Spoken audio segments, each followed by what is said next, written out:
بسم اللہ الرحمن الرحیم۔ السلام علیکم ورحمۃ اللہ وبرکاتہ۔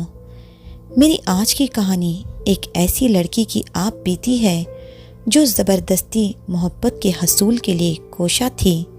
کہانی سٹارٹ کرنے سے پہلے نئے آنے والے فرینڈ سے ریکویسٹ ہے کہ وہ میرے چینل مریم کہانی ہب کو سبسکرائب کریں اور بیل نوٹیفیکیشن کو آن کر دیں تاکہ ہماری تمام اپڈیٹس آپ تک پہنچتی رہیں۔ تو چلیے سنتے ہیں یہ کہانی اسی لڑکی کی زبانی۔ میں نے جس گھرانے میں آنکھیں کھولی اس کو ہمارے معاشرے میں امیر طبقہ یا ماڈرن کلاس کہتے ہیں۔ میں نے ہمیشہ اپنے آگے پیچھے پیسوں کی فراوانی دیکھی ہے، کسی کے دکھ یا غم کا تصور بھی نہ تھا۔ ہر طرف خوشیاں ہی خوشیاں تھیں، ہر طرف کا عیش و آرام میری زندگی میں تھا۔ میں اپنی امی اور ابو کی اکلوتی اولاد تھی، اس لیے مجھ پر کسی قسم کی کوئی پابندی نہ تھی۔ میری ہر فرمائش منٹوں میں پوری کر دی جاتی تھی، اس لیے میں خود کو اوروں سے الگ اور بہتر سمجھتی تھی۔ میرے دل میں کسی دوسرے کے لیے کوئی ہمدردی نہ تھی۔ میں ہر کسی کو اپنا ماتحت یا غلام سمجھتی تھی، اور اللہ تعالیٰ نے مجھے حسن بھی بے پناہ دیا تھا جس کا مجھے بے حد غرور تھا۔ کالج میں بھی میری دوستی انہی لڑکیوں سے تھی جو میری طرح امیر تھی، اور میں کالج میں صرف ٹائم پاس کرنے جاتی تھی، کیونکہ کالج میرے لیے پڑھنے کی نہیں سیر و تفریح کی جگہ تھی، اور کالج کے سبھی لڑکے بھی میرے حسن اور سٹیٹس کے دیوانے تھے۔ کالج کی لڑکیاں مجھے رشک بھری نگاہوں سے دیکھتی۔ میں کسی لڑکے کو تو کیا، کسی لڑکی کی بھی عزت نہیں کرتی تھی۔ کالج کے لڑکے میرے آگے پیچھے گھومتے اور مجھے بات کرنے کو ترستے، جبکہ میری نظر میں ان حقیر اور غریب لوگوں کی کوئی اہمیت نہ تھی۔ پھر ہمارے کالج میں ایک لڑکا آیا جو مجھے پہلی نظر میں ہی پسند آ گیا۔ میرا خیال تھا کہ وہ بھی میرے حسن کو دیکھ کر دنگ رہ جائے گا، لیکن ایسا کچھ بھی نہیں ہوا۔ میں اس سے بات کرنے کے بہانے ڈھونڈتی، جبکہ وہ میری طرف دیکھتا بھی نہ تھا۔ وہ میرے حسن سے بے نیاز اپنے آپ میں مگن رہتا۔ مجھے اس کی عادت نے دیوانہ بنا دیا، اور اسے حاصل کرنا میری زندگی کا ایک مقصد بن گیا۔ میں نے اس سے بہت بار بات کرنے کی کوشش کی، لیکن وہ میرے سوالوں کا جواب اوں یا آ میں دیتا۔ پھر میں نے کالج میں اس لڑکے کے بارے میں تحقیق کی تو مجھے پتہ چلا کہ یہ لڑکا ایک غریب گھرانے سے تعلق رکھنے والا جس کا نام سکندر ہے۔ سکندر کا باپ کسی چھوٹی سی کمپنی میں کلرک کا کام کرتا ہے، اور سکندر کی 2 چھوٹی بہنیں بھی تھیں۔ کالج ختم ہونے کے بعد وہ بچوں کو ٹیوشن لیتا۔ آج کل وہ پارٹ ٹائم نوکری کی تلاش میں تھا۔ میں نے سکندر کی کمزوری کا فائدہ اٹھاتے ہوئے اسے مالی طور پر مدد پہنچانے کا سوچا۔ میں اسے اپنے پیسوں سے خریدنا چاہتی تھی۔ پھر میں نے اپنے ابو سے سکندر کی نوکری کی بات کی۔ ابو نے ہمیشہ کی طرح میری یہ فرمائش بھی پوری کر دی۔ دوسرے دن ہی میں یہ خوشخبری سکندر کو سنانے کے لیے پہنچی۔ یہ خبر سنتے ہی سکندر بے انتہا خوش ہو گیا۔ میں سوچ بھی نہیں سکتا تھا کہ اتنی بڑی کمپنی سے مجھے کام کی آفر آئے گی، اور میری اتنی بڑی مشکل آسانی سے حل ہو جائے گی۔ اس کے بعد میں سکندر میری بہت عزت کرنے لگ گیا۔ وہ جب بھی مجھ سے بات کرتا تو اس کی نگاہ ہمیشہ نیچے کی طرف رہتی۔ ان سب چیزوں کو دیکھنے کے بعد مجھے اپنی جیت بہت قریب دکھائی دی۔ میں دن بدن سکندر کے پیار میں پاگل ہونے لگی، لیکن سکندر کو اس بات کا بالکل علم نہ تھا، اور میں اس انتظار میں تھی کہ وہ میرے احسان تلے پوری طرح سے دب جائے، اور جب میں اپنے پیار کا اظہار کروں تو وہ انکار نہ کر سکے۔ ایک دن جب میں ابو کے آفس پہنچی سکندر سے ملنے، تو سکندر وہاں پر نہیں تھا۔ میں نے مینیجر سے پوچھا کہ سکندر کہاں ہے، تو مینیجر نے کہا کل سکندر صاحب کی شادی تھی تو آج کل وہ چھٹیوں پر ہیں۔ یہ خبر میرے لیے کسی بڑے دھماکے سے کم نہ تھی۔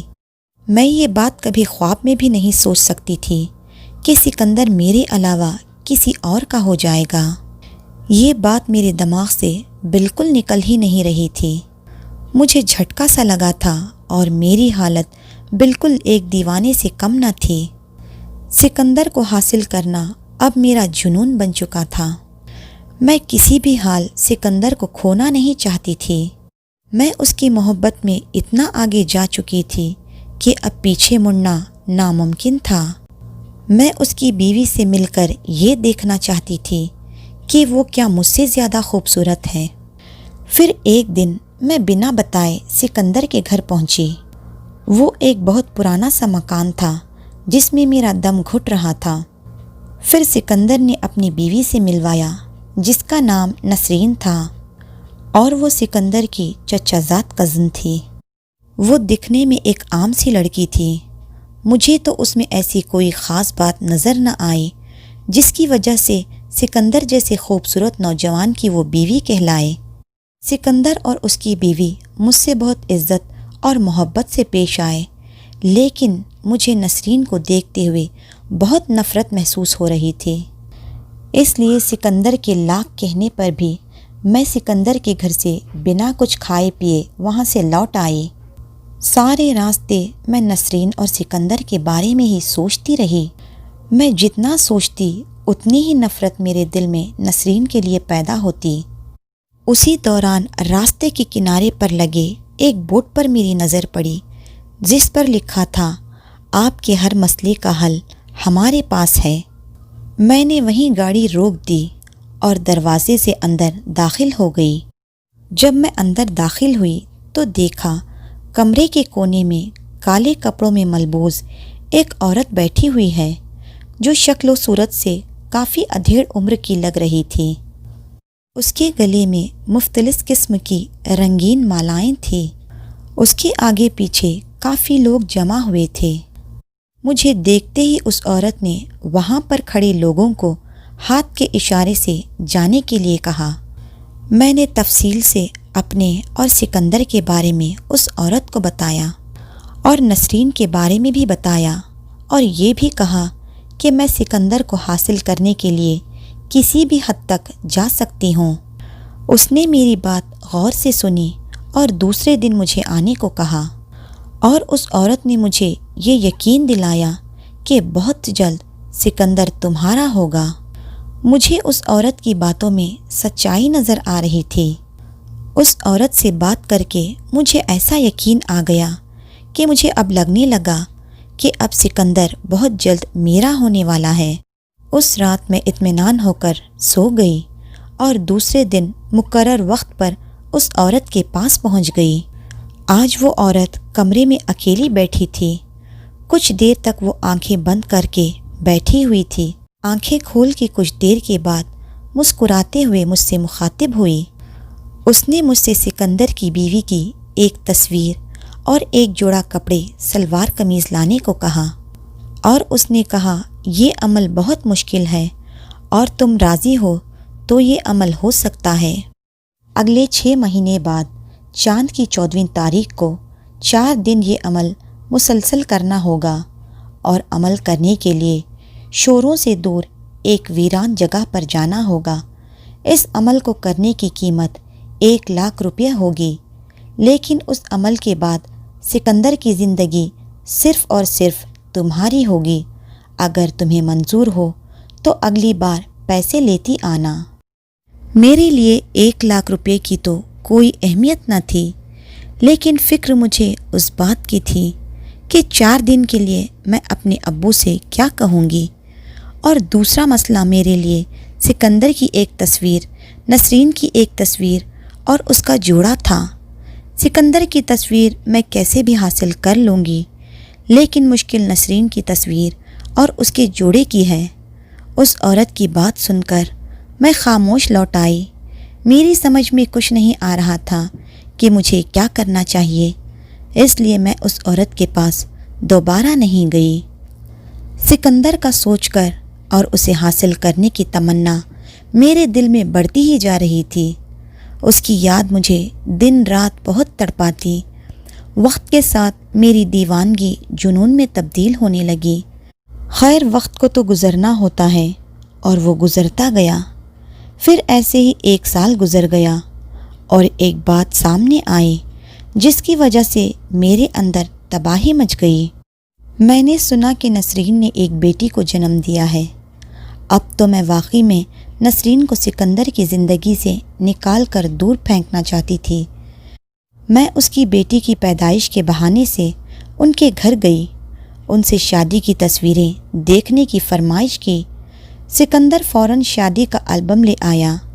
میں تصویریں دیکھتے ہوئے بڑی چالاکی سے البم سے ایک تصویر نکال کر چھپا لی اور میں نے کہا، میں نسرین کو درزی سے ایک سوٹ سلوا کر دینا چاہتی ہوں، مجھے ناپ کے لیے نسرین کا ایک سوٹ دے دو۔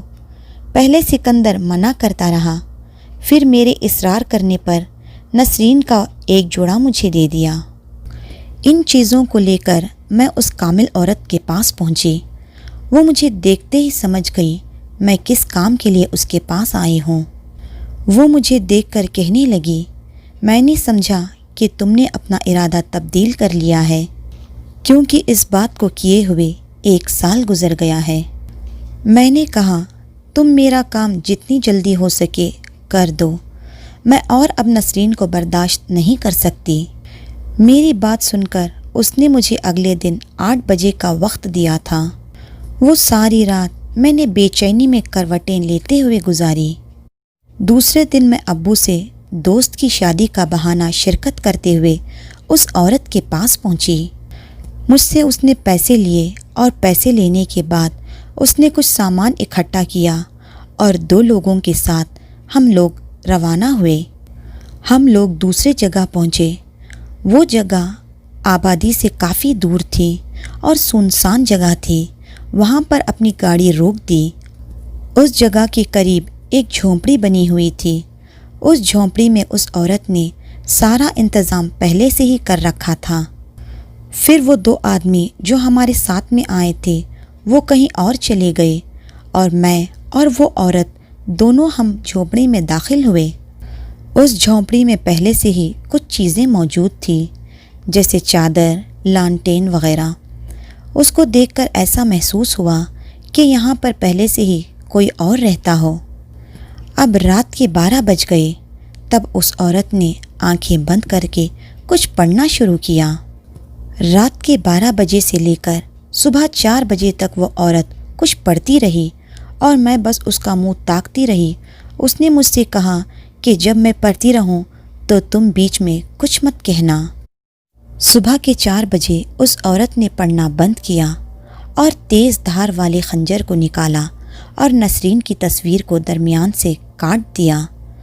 اتنا کرنے کے بعد میں اور وہ عورت دونوں جھونپڑی میں ہی سو گئے۔ اگلے دن صبح جب ہم اٹھے تو وہ 2 آدمی جو ہمارے ساتھ آئے تھے ہمیں ناشتہ دے کر چلے گئے۔ اس کے بعد سارا دن کوئی پڑھائی نہیں ہوئی اور سارا دن بہت بور سا گزرا۔ پھر رات کے 12 بجے اس عورت نے پھر سے عمل پڑھنا شروع کیا اور نسرین کے کپڑوں پر کچھ پڑھ پڑھ کر پھونک مارتی رہی۔ صبح 4 بجے تک وہ عورت نے عمل پورا کیا اور ہم کل کی طرح جا کر اس جھونپڑی میں سو گئے۔ اب عمل کی تیسری رات تھی اور 12 بجے پھر اس نے پڑھنا شروع کیا اور اسی خنجر پہ پڑھ پڑھ کر پھونکنا شروع کیا۔ خنجر کو میری انگلی میں کھونپ دی۔ میرے حلق سے تکلیف کے باعث چیخ نکلی۔ میری انگلی سے نکلے خون کو ایک پیالے میں جمع کرتی رہی۔ جب پیالہ میری انگلی کے 25 قطرے خون سے بھرا تو اس نے میری انگلی پر کپڑا باندھ دیا۔ تب اس نے نسرین کی قمیض میرے خون میں بھگو دی۔ صبح کے 4 بجے تک عمل پورا ہوا۔ اس کے بعد اس عورت نے مجھے خوشخبری سنائی کہ ہمارا عمل 3 دن میں ہی پورا ہو گیا۔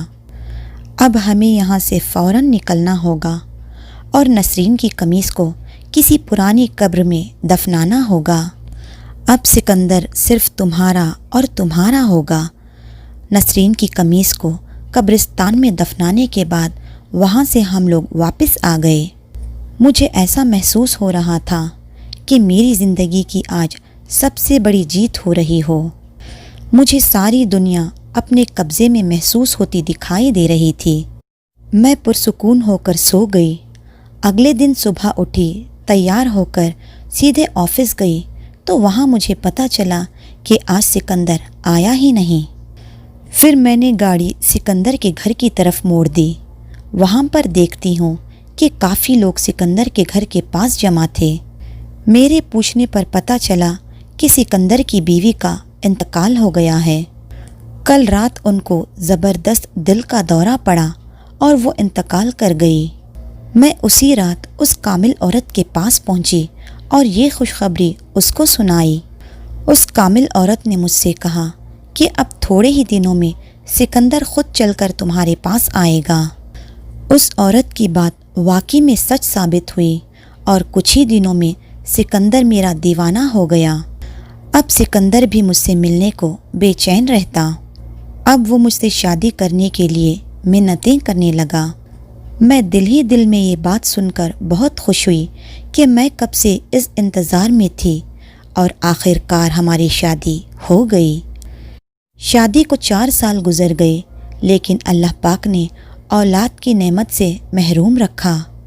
لوگ مجھے ہر وقت بے اولادی کا طعنہ مارتے۔ میں نے اللہ پاک سے بہت ساری دعائیں کی، صدقہ و خیرات بھی کیا، تب جا کر 6 سال بعد مجھے اللہ پاک نے بیٹے کی نعمت سے نوازا۔ لیکن بیٹا دینے کے ساتھ ساتھ مجھے اللہ پاک نے اپاہج بنا دیا۔ بیٹے کی پیدائش کے بعد پتہ نہیں کیا اچانک ہوا کہ میرا آدھا جسم بالکل کام کرنا ہی بند کر دیا۔ بہت سارے ڈاکٹروں کو دکھایا، سبھی نے یہی کہا کہ میرے جسم میں ایسی کوئی بیماری نظر نہیں آتی، بس میرا سارا جسم مفلوج ہو کر رہ گیا تھا۔ آج میرا بیٹا تقریباً 25 سال کا ہو گیا ہے اور میں ایک گورنمنٹ ہاسپٹل میں بے بس اور لاچار ایک کونے میں پڑی ہوں۔ اتنے سالوں بعد بھی میرے جسم نے کوئی حرکت نہیں کی۔ اب تو لیٹے لیٹے میری کمر گلنے اور سڑنے بھی لگی ہے۔ میں اپنے آپ کو دیکھ کر بہت روتی ہوں۔ اللہ پاک نے شاید مجھے اپنے گناہوں کی سزا دنیا ہی میں دے دی ہے۔ میرے شوہر اور بیٹے نے مجھے کئی سالوں سے میری خبر نہ لی۔ وہ بھی دوسروں کی طرح مجھ پر گھن کھاتے ہیں۔ اتفاق سے آج نسرین کی بیٹی کبھی کبھار مجھے آ کر دیکھ جاتی ہے۔ وہ بہت ہی نیک لڑکی ہے۔ ظاہر سی بات ہے اس کی رگوں میں ایک نیک اور صالحہ کار ماں کا خون دوڑ رہا ہے۔ مجھے اپنے بیٹے سے کوئی شکایت نہیں ہے کیونکہ اس کی رگوں میں میرا ہی خود غرض خون دوڑ رہا ہے۔ اسی اسپتال میں نے اپنی کہانی ایک نرس کو سنائی اور اس سے کہا کہ وہ یہ کہانی دوسروں تک سنائے تاکہ لوگ اس کہانی سے عبرت حاصل کریں۔ آج میں اللہ تعالیٰ سے اپنے گناہوں کی بہت معافی طلب کرتی ہوں، لیکن جس سے معافی مانگنا تھا وہ تو آج اس دنیا میں نہیں ہے۔ یہ تھی زبردستی کی محبت اور کالا علم۔ سٹوری کیسی لگی کمنٹ سیکشن میں ضرور شیئر کریں۔ انشاءاللہ جلد ملتے ہیں ایک نئی ویڈیو کے ساتھ۔ جزاک اللہ خیرن کثیرا۔